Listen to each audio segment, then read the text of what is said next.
नमस्ते दोस्तों।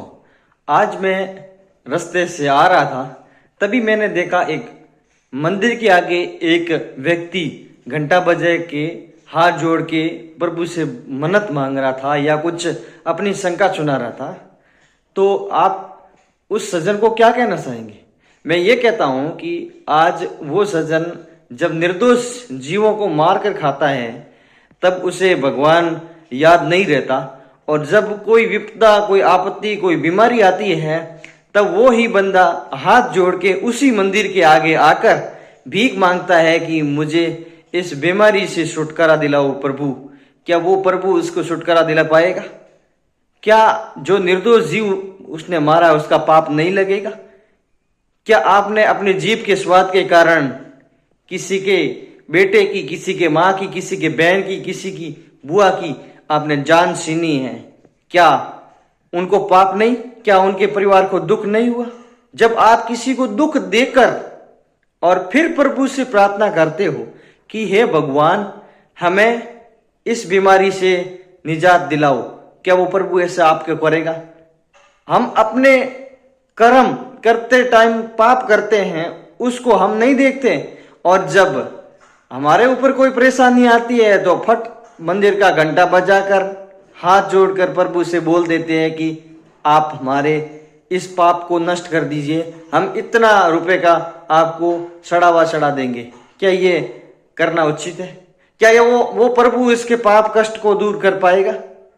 आप हमें बता सकते हैं। और उस मंदिर के बाजू में जब वो प्रार्थना कर रहा है उसके पास में ही पुजारी जी एक टेबल लगाकर वहां थाली में कुछ रखकर बैठ जाते हैं, जो भी आएंगे वो दक्षिणा देगी। जब खुद पंडित जी फोन देख रहे हैं तो फिर आप बताओ, क्या वो पंडित जी आपको लाभ दिलवा सकेगा? क्या उस भगवान के मंदिर में लाभ मिल सकेगा?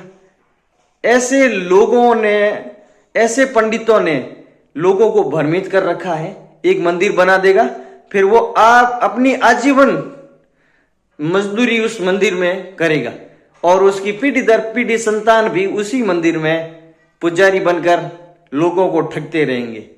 मगर ये अब ज्यादा समय नहीं चलेगा, क्योंकि लोग जागरूक हो रहे हैं और सत्य ज्ञान का बोलबाला ज्यादा हो रहा है। इसलिए हम तो यही कहेंगे कि जब आप पाप करते हो, जब आप बुरा कर्म करते हो, तब भगवान आपको याद नहीं आता, और जब आपके ऊपर कोई आपत्ति या विपदा आती है तब आपको भगवान अच्छी तरह से आता है याद। तो इसी बात पर हम ये कहना चाहेंगे कि आप अगर बुरे कर्म करते टाइम भी ध्यान रखो, अगर बुरे कर्म ना करोगे तो आपको राहत मिलेगी, अगर आप भगवान से डर कर चलोगे तो, नहीं तो आपको कुछ नहीं मिलेगा। और मैं तो ये कहता हूं कि ये 21 ब्रह्मांड है, इसमें ये जन्म मृत्यु के चक्कर में हम फंसे हैं, और हम कितना भी कर लेंगे काल भगवान हमारे से कुछ न कुछ गलत काम करवाएगा। इसलिए आप संत रामपाल जी महाराज से नाम दीक्षा ले लीजिए।